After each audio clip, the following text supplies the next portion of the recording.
A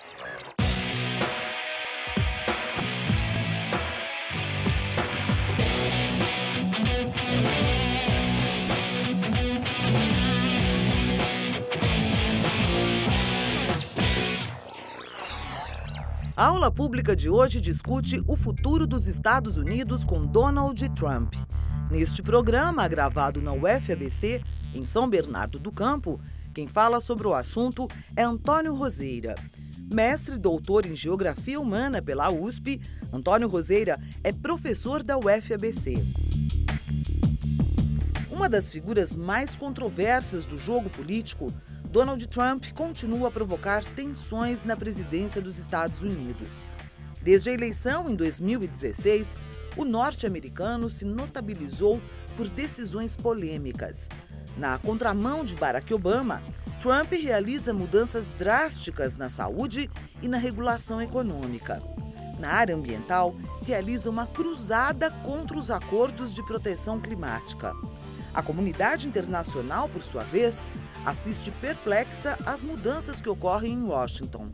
Mas, afinal, qual é o impacto geopolítico mundial com a nova ordem norte-americana?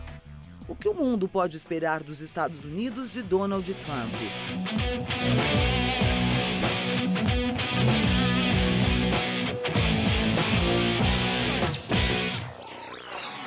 A percepção do mundo em relação à possibilidade de vitória do Donald Trump trouxe algumas tensões e algumas expectativas de como os Estados Unidos conduziriam sua relação com o mundo e quais seriam, de fato, as mudanças econômicas implementadas pelo governo. Alguns pontos chamaram bastante atenção, ainda na campanha eleitoral, pelo discurso político bastante radical do Donald Trump e da sua equipe de campanha. Então, aspectos que são centrais para a política interna dos Estados Unidos e para a política externa passaram a ser abertamente questionados pelo então candidato, numa tentativa de moldar uma nova imagem dos Estados Unidos no mundo. Então, a questão da economia americana, a questão das migrações internacionais, sobretudo dos mexicanos em direção aos Estados Unidos, e a questão do comércio internacional. Esses três aspectos foram centrais no discurso político do Donald Trump e ainda exercem, nos primeiros meses do seu governo, um papel importante na tentativa de condução da sua política, seja a política interna ou a política externa. Esses aspectos, esses três principais aspectos que eu mencionei aqui para vocês, eles foram tratados de uma certa forma durante a campanha eleitoral, a partir de um discurso mais radical, um discurso mais ideológico, mais nacionalista, contra forças externas, em favor dos Estados Unidos, em cima do slogan de fazer a América grande novamente. E a América em primeiro lugar. Todos esses aspectos, de alguma maneira, ficaram bastante presentes no imaginário da população americana e do mundo todo, porque criou-se uma expectativa de como que o governo conduziria essas questões. De alguma maneira, o fracasso do governo Obama em determinadas questões, como a recuperação, a política de recuperação de emprego, a política de combate aos problemas sociais que haviam se agravando nos Estados Unidos há alguns anos, esses aspectos passaram a fazer parte de um discurso mais radical por parte da administração Trump, que começou a culpar a globalização e os processos de integração regional como a causa dos principais problemas dos Estados Unidos.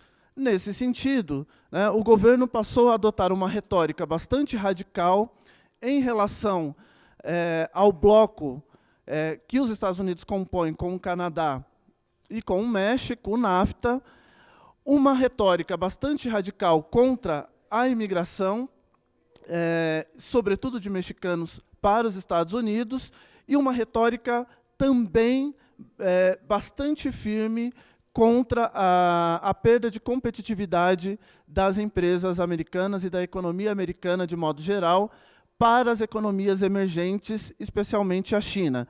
Mas não é só isso. Os Estados Unidos também passaram a criticar aliados históricos importantes, como é o caso do Japão, como é o caso da própria Europa, de países europeus, em face de uma certa desvantagem econômica, em face de um déficit comercial que os Estados Unidos vem experimentando em relação a esses países nas últimas décadas. Quando o Trump toma posse, e começa, de fato, a instaurar a sua administração, esse discurso de tendência mais radical vai dar lugar a uma postura, a uma conduta mais pragmática em relação tanto à política interna quanto à política externa. Em primeiro lugar, pelo fato de que o governo tem uma dificuldade de governar de fato, porque encontra resistência não apenas do Partido Democrata, mas também de setores do Partido Republicano, que são contrários a muitos aspectos da perspectiva política e econômica apresentadas pela nova administração. Por outro lado, lidar com o mundo internacional se mostrou muito mais complexo do que a própria equipe do Trump e o Trump, propriamente dito, imaginaram durante a campanha. Então, uma retórica agressiva contra a China, contra a OTAN, contra a União Europeia, enfim, essa retórica agressiva foi dando lugar, paulatinamente, a um pragmatismo de fato. Portanto, as relações passaram a ser reguladas a partir de uma diplomacia presidencial que passou a enfrentar uma realidade mais específica da relação dos Estados Unidos com esses atores políticos, com esses países e com essas nações. Outro aspecto interessante também é que o Trump tinha uma retórica bastante agressiva contra organismos e coalizões internacionais, como é o caso da OTAN. E depois que ele assumiu a administração, muito influenciado pelo secretário de Estado, Rex Tillerson, ele passou também a adotar uma postura mais pragmática em relação à OTAN. Então, a administração passou a entender que a OTAN era e ainda é bastante importante para a política internacional nos Estados Unidos, especialmente no combate ao terrorismo. Internamente, muitas das políticas que o Trump imaginava implementar não são tão fáceis assim de serem implementadas. O caso da questão da migração, da construção de um muro e de pôr fim, por exemplo, ao modelo de integração econômica que regula ali a forma como a economia americana se relaciona com os seus países vizinhos. Outro aspecto também importante a se destacar é a questão da reforma fiscal, que é uma promessa de campanha, porque o Trump prometeu fazer uma reforma fiscal desonerando as empresas americanas para repatriar grande parte do capital americano que está em países periféricos para recuperar a questão dos empregos e a questão da renda dos americanos. Essa proposta também encontra bastante dificuldade de ser aprovada no Congresso, porque o Trump enfrenta uma resistência também dentro do seu próprio partido, porque isso afeta a questão fiscal do país. Como que os Estados Unidos vão manter o seu orçamento com uma desoneração tão drástica proposta pelo presidente? Portanto, muitos dos aspectos que nós imaginávamos que a administração Trump implementaria estão em xeque, dada os limites da sua capacidade de governo dentro dos Estados Unidos e os limites impostos também pela complexidade da política internacional. Agora, Antônio Roseira responde à pergunta do editor de Ópera Mundi, Rafael Targino. O hoje presidente dos Estados Unidos, Donald Trump, ganhou em estados que vinham votando tradicionalmente em democratas, como Wisconsin, Michigan e Pensilvânia, E foi basicamente isso que deu a vitória a ele nas últimas eleições. Esses estados ele tem algumas coisas em comum, mas a principal delas é ter uma população branca, masculina, trabalhadora das indústrias da região. Esse era um público que votava normalmente nos democratas, votou no Obama, votou no Gore. Só que a Hillary Clinton acabou perdendo esse público. Bom, para 2020, talvez o presidente Trump tente efetivamente a reeleição. O que os democratas precisariam fazer para conseguir pegar esses eleitores de volta? Manter esse caminho um pouco mais de centro da Hillary Clinton ou levar a coisa um pouco mais para a esquerda, pelo que o Bernie Sanders, por exemplo, representa? É preciso ter em mente, em primeiro lugar, que o Partido Democrata, na virada dos anos 80 para os anos 90, mudou muito da sua tradição em relação à política dos Estados Unidos, a política interna, inclusive. O Partido Democrata, historicamente, foi, historicamente, um partido bastante associado nos Estados Unidos às minorias, e ao crescimento econômico, ao desenvolvimento econômico e social. Isso pode ser percebido, especialmente com as políticas do New Deal, inauguradas pela administração do Franklin Delano Roosevelt. Essas políticas foram bastante importantes para reposicionar o Partido Democrata na política dos Estados Unidos durante o século XX, mudou completamente a configuração da política americana interna. Os Estados Unidos deixam de ser aquele país das desigualdades sociais, aquele país cuja política era condicionada ao livre comércio, para se tornar um país que valoriza a formação de um mercado interno, que valoriza a economia nacional, que valoriza as grandes corporações nacionais e que valoriza, sobretudo, a formação de um grande mercado interno que vai do Atlântico ao Pacífico. Essa mudança de guinada, essa nova guinada da política americana, é algo que se deve ao Partido Democrata e à visão que o Partido Democrata teve sobre o que deveria ser o país ainda nos anos 30. Isso garantiu ao Partido Democrata os famosos 20 anos de hegemonia na política americana.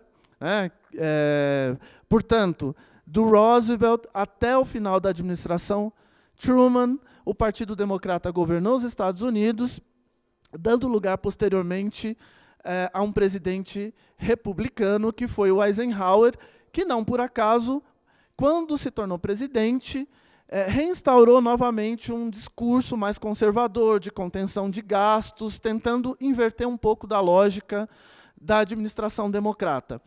Esse estilo, essa conduta da administração democrata, ela permaneceu também na administração do John Kennedy e do seu sucessor nos anos 60. Então, isso é um aspecto que marcou muito os democratas. A ideia de construção de uma nação, a ideia de criação de um grande mercado de consumo interno, a ideia de combate às desigualdades sociais, a proximidade, especialmente com a população negra nos Estados Unidos. Então, historicamente, é um partido que se aproximou mais da população negra. Enfim, o Partido Democrata é o partido nos Estados Unidos que esteve muito mais associado à construção de um estado de bem-estar social do que o Partido Republicano. Contudo, durante os anos 80, o Partido Democrata teve uma certa dificuldade de ganhar eleições pelo fato de que o Partido Republicano havia encontrado um certo discurso, uma certa perspectiva política que havia garantido uma certa hegemonia na política americana. Estou falando mais precisamente da administração do Ronald Reagan e da derrota também do Partido Democrata na eleição contra o George H.W. Bush, o pai do George Bush.